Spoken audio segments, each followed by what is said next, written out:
Hello and welcome to a special edition of the videocast this week. So we got FA Cup semi-final day and also a couple of English Premier League games. Yep, a few. And we've been in absolutely unbelievable form in the football tipping market. So we've got eight out of 10 Football League tips. Yep, you did. And I'm on 6 out of 7 for my Premier League with Arsenal to win to 0 tonight, Thursday's match. Hopefully coming in for me also. Definitely coming in. That's a crazy amount of. Yeah, so I won a ton of money. You certainly did. I won a ton of money the other day on an accumulator. And hopefully we've won you plenty of money. If you've been following our tips on site, we're going to bring you a few more now for the weekend. Jake, shall we start off with Premier League? Yeah, we'll start with the Premier League. Man City Stoke. Is it going to be another horror show for Stoke? They got absolutely smashed by Spurs, who were ridiculously good. Apart from Dele Alli missed that chance, which was quite funny. But that was a great bit of football, wasn't it? Remember that one he missed against Germany as well? Like that was absolute. That was really like an open goal pretty much as well. Just don't give him open goal. I mean, he has to do a volley from 45 really yards. Good at everything but open goal. Yeah. So we're doing Man City. They're at home again, so I'm assuming that's gonna sway the way you're thinking. Yeah, they're a really short price here, Jake. 7 to 20. Literally not worth putting on. In my view, even though I'm almost certain that it will happen. They've lost just one of the last 10 matches at home, and Stoke look just like they're ready to go on their summer holidays, don't they? Yeah. They've done their job. They've survived. They're pretty much firmly mid-table, going neither here nor there. So yeah, the players seem to be settling for their summer holidays. The fans tried their hardest earlier in the week against Tottenham to kind of make them rise to the occasion, but it just wasn't happening. Really strange Stoke side at the moment. Kind of, they're actually quite a good team, but they're not Stoke anymore, and I think that's actually hurt them a little bit. They need a little bit more bite, I think. But yeah, they've been substandard recently. They've won just 1 in 6, as I said. Pretty much gone on their summer holidays early, away from home in this fixture. Stoke have scored just a single goal in their last 4 attempts, so they don't really enjoy travelling to the Etihad, but not many teams do, really. No. I can see Pellegrini making a host of changes for this fixture with, obviously, the European games coming up against Real Madrid, but they've still got a really good squad, haven't they? So I think that they've got the ability to win this match to 0. Best price, 23 to 20. I think that's a pretty decent price. Stoke look disjointed and low on quality and confidence at the moment, and they failed to score against Leicester, Man United and Arsenal away from home this season, showing that they really struggle when they reach the upper calibre of teams, and Man City are certainly in that echelon. So I fancy them to fail to score against Man City, but Man City go on and win the game. Best price, 23 to 20. They've kept 3 clean sheets in the last 6 games. Joe Hart seems back to his best, which is really good for us for the Euros. We're going to win the Euros. We're going to win the Euros. We can't say that on it. But Carroll scored again yesterday. He's putting himself in there. Absolutely. So yeah, 23 to 20 on that game, a far better price than just backing a Man City win at 7 to 20. I agree. I think 23 to 20 is a really I'm happy with that. I'm happy with that price. 7 to 20. Not happy with that. Not with that one. No one's taken that. Arnautovic just does. He never looks like he's trying anyway, and then he sometimes scores. But he was just against Spurs. Yeah, he was back from injury, wasn't he? And didn't quite look right. Worst hair in the league as well. Him and Peters are just matching haircuts. He has got such top knots everywhere. Yeah. So yeah, let's move on to the next one. Yep, next one, Leicester. They really need to get their season back on track after that draw. But I mean, who's thought we would be saying that at this stage of the season to win the league? Yeah. They're almost definitely going to win it still. If they throw it away now, it'll be one of the biggest weirdly one of the biggest upsets ever. They got to play Swansea. They're at home. What's going on? Yeah. King Power Stadium's just been really, really good for Leicester this season.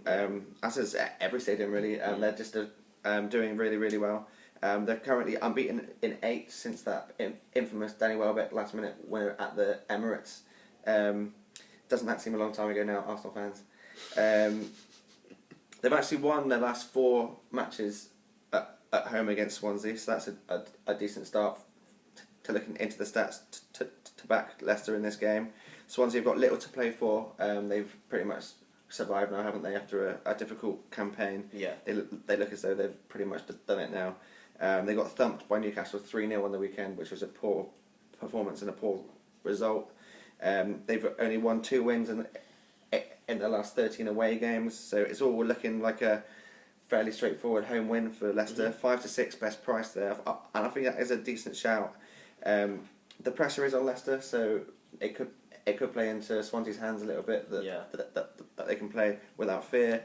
And Leicester did look like they were kind of starting to lose their heads in that West Ham game. They were surrounding the referee for plenty of calls. Vardy, of course. Vardy lost his head.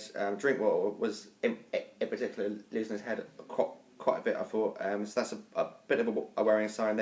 They've got no Jamie Vardy for this game, but this one looks a bit of a gimme at 5-6. I think Swansea just aren't at the races or away from home.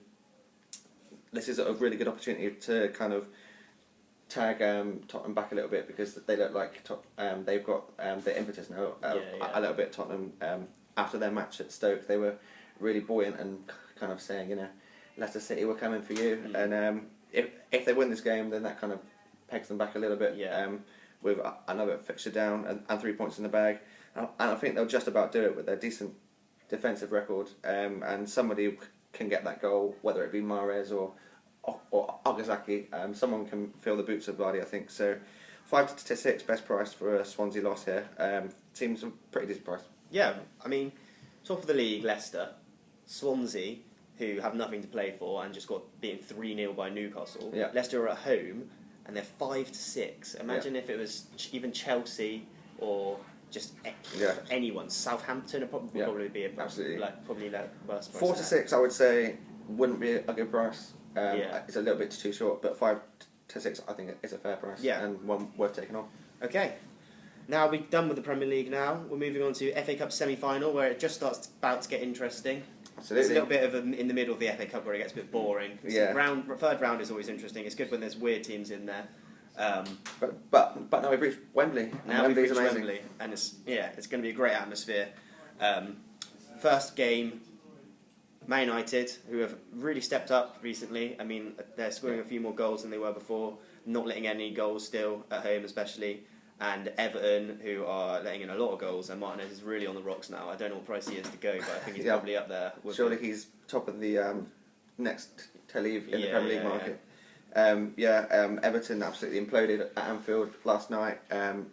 Lost their heads. Funes Mori's challenge was just ridiculous. I'm not sure what horrible. I'm not sure what he was thinking. But in the last 4 matches between these sides at Wembley, there's been less than 3 goals scored, so that's 4 in a row, including the 1995 FA Cup final, which I'm sure Everton fans will remember fondly, where Paul Rideout scored the winner, 1-0 win. And I can see this game following that trend completely. Everton have conceded just 6 times in the last 5 games previous to the Anfield match. So before that implosion, they were keeping it tight at least, whilst only scoring twice now in their last 6 games. So the goals have dried up, and normally they're quite sound defensively. They weren't against Liverpool, but I would argue that Man United are a little bit more wasteful than Liverpool are at the moment. So under 2.5 goals, it's a decent bet here at 10-13. The signs don't look good for a goal fest. If you add to this fact that 9 of the last 11 Man United matches have gone under 2.5 goals. Yeah, I was going to say, I can't remember the last time there was a Man United match. Well, I mean, it was the West Ham FA Cup game. I mean, like, in general, they can't have had more than 5 games over 3.5 goals in the season. And you include in that the match last month where they went to Old Trafford at Everton and lost 1-0. So goals will be at a premium here, I think. Under 2.5 goals, 10-13 looks a decent price here. I think it's around about the same price as a Man United win. And whilst Everton have been poor, I'm always a little bit wary about backing Man United to win outright, because they're so often kind of a 0-0, 1-0 kind of team. It's kind of a small margin with Man United a lot of the time. So I'd rather just back under 2.5 goals, because that still covers a kind of a low win for anyone. Of course. 10-13 under 2.5 goals. Under 2.5 goals. That was one of the bets in my accumulator that I did the other day. I think it was York Portsmouth. No, that was over 2.5 goals. It was Yeovil, whoever they played. Okay. It's 0-0. It was 0-0. There was so, there was no pressure at all. It's just always going to be 0-0. If only Yeovil were in the semi-final. Under 2.5 goals, whoever they play. That's my tip. Crystal Palace versus Watford is the other semi-final we got. A bit of an underwhelming game for two out-of-form teams, but it's the FA Cup semi-final. I mean, they're both playing with one eye on this in the midweek, very clearly. Certainly will, yeah. So what's going to happen? Yeah, it was interesting, wasn't it? In midweek, both managers kind of played makeshift teams, and both sides went on to lose. So they're hardly coming into this game with any kind of form. But I do think that I've just got an inkling that Watford are going to win this game. They're best price 21-10, which I think is a pretty decent price. They play with that kind of defensive stoutness that won't allow the space in behind for the likes of Zaha and Balassi, which is where they threaten the most. Where, for example, at the Emirates, when Arsenal were pressing forward in the last 10 minutes to try and get that winner after Yannick had scored the equaliser, that was when Palace looked the most dangerous, because they've got all that space behind with the pace and power of Balassi and Zaha, Puncheon, those sorts of players. That's when they look dangerous, and I just don't think that Watford are going to play that game at all. They're going to sit back and make it hard for them, and they're going to have to try and break them down. That's not really their game with those kind of players. So I think that they'll struggle to stretch their legs against this Watford defence. They won't go chasing the game, but they have the ability to control the game, in my opinion, and I think that they can bring out a hard-fought victory at Wembley. So they beat West Brom 1-0 at the Hawthorns last weekend, and the star men were rested in midweek. So I think backing the Hornets at 21-10 here, best price. I've just got a feeling that they're going to beat Crystal Palace. I like Palace more than I like watching Watford. I find Palace more of a fun team to watch. Yeah. But I just think that Watford are going to have a bit of game management here and just control those exciting players that Palace have got, and just kind of grind out a victory at 21. They're struggling to score goals a bit, aren't they, at the moment, compared to the start of the season when Igalo, he's massively... Yeah, Igalo's been a bit of a disappointment, but that calendar year for 2015 to kind of the start of 2016, what was it, something like 40 goals were scored by him. Yeah. So they can't moan too much, these Watford fans. But Deeney was back in midweek and got a goal, missed a penalty also. I just have a feeling that Watford are going to scrape this one at a best price of 21-10. I'm happy with that. 21-10, I'm very happy with that, in fact. So let's go through the tips one more time. Yep, one more time. 23-20 best price, Man City to win 0 against Stoke. Then Leicester to continue their great run of form and beat Swansea at home 5-6. Then in the FA Cup, moving on to the FA Cup, under 2.5 goals in the Man United Everton game, 10-13. Yep. And Watford win in the Sunday semi-final against Crystal Palace, which will probably be a dull game, but they'll grind it out. That's got to be an accumulator. I mean, you've hit every other tip this week. Yeah, let's try and carry on that trend, please. Yeah, 100%. I'm happy with that. I'm going to do it in the accumulator for definite. Me too. Using the Easy Odds app. Using the Easy Odds app. Yeah. So thanks very much for watching. Make sure that you subscribe using the buttons above, and make sure that you read our tips throughout the week on easyodds.com. Download the app so that you can get the best odds wherever you are. And thank you very much for watching. I've been Ross Casey, and this guy is Jay Johns. Bye.